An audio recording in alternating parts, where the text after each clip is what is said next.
Oh, yeah. Kaya check natin baka may basag. Punit ah. Yun. Digital. Alright, so digital. Alright, so check natin. Wala namang damage. Kung may damage. Alright, so ayan, check natin mga idol. Mamaya natin try kung natin lagi. Okay, so okay. Wala siyang damage, walang basag. Okay. So mamaya natin testing yan. I-testing natin mamaya. Okay, alright. So ayan, ang laki. Yan oh. Ganyan siya kalaki. Mga 8. Okay, 8. 8. Yung isa, tingnan natin. So ito yung isa. Yan, sana walang damage.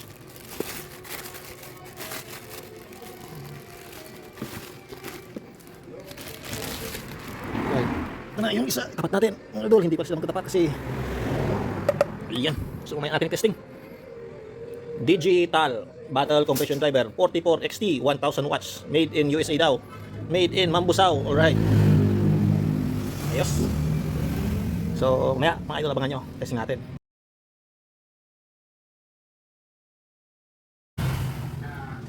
So ito idol yung in-order natin. Digital Compression Driver. Sa Mambusao nanggagaling ang yung stocks nila. So malapit lang dito sa amin sa area ko, sa Iloilo City. Right, City. Iloilo Province. So dalawa yung kinuha ko. Yan. So naka bolt type na mount ito. 1.5 yata yung throat dito. So ito po ay katulad doon sa mga GBL 2447, mga lumang GBL noon bago mag new din yung tulad din siya nito. Tapos yung TB na 44XT, saka yung sa Challenger, same lang sila. Ayan. Ito kaso, ito mas mura to. 2.6 lang. Bali sa Shopee ko kinuha. 2.6 isa. So kung walk-in siguro sa Mambusao, mas mura to. Maka 2.4 yung bigay doon.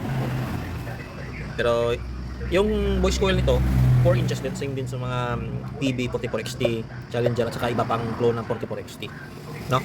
So marami namang coil ito nabibili sa Shopee or sa Lazada. So ito, wala pa itong box.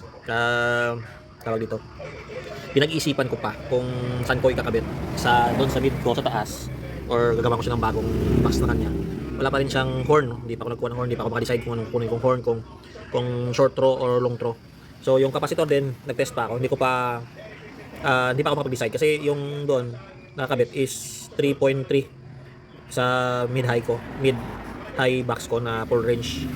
So kaso bababa yung wattage nun, 500 lang yata. So mga 50 watts lang yan actual, mga 50 watts actual. Ito kasi mga 100 to 100 or 150 max ganun. Pero normal, tawag dito yung parang normal working wattage nito is 100.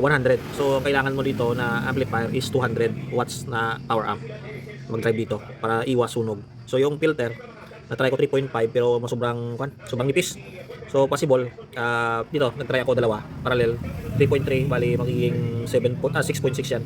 So mas maganda siguro mga 6.6 to 12 microfarad yung ikakabit.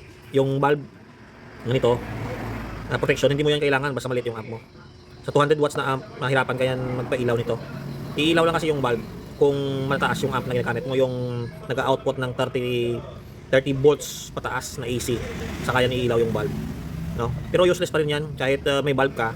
Kung mataas ang amp mo saka maliit yung tweeter mo, masusunog pa rin yun kasi AC current yan pag nilagyan mo yung isang side ng bulb, no?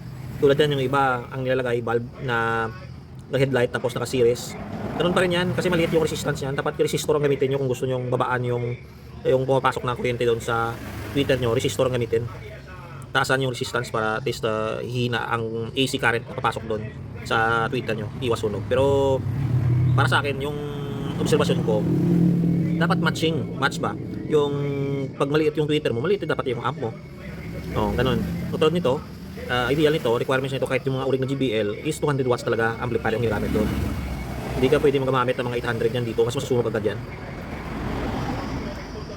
Ganun lang yung obserbasyon ko. Kaya sa akin 200 yung ginagamit ko na amplifier. Pero kasi ko dito yan. Yung Lexus, yan yung pang Twitter ko or ito pwede din. Yamaha na Trito, ito kasi pang mid ko eh. Titas na 800 4 channel ito. Pwede rin itong pang backup sa sub ko na 4 na 1000 watts na D15 on bridge mode. Pag ginawa ko itong mid, bali stereo lang ginagamit ko. Yung isa kong power amp na ginagamit sa sub ko talaga is yung live na battle amp, yung ultimate lumang modelo, 2000 watts yun sa 8 ohms. Andun pa kay Jerobe, pina-recondition ko.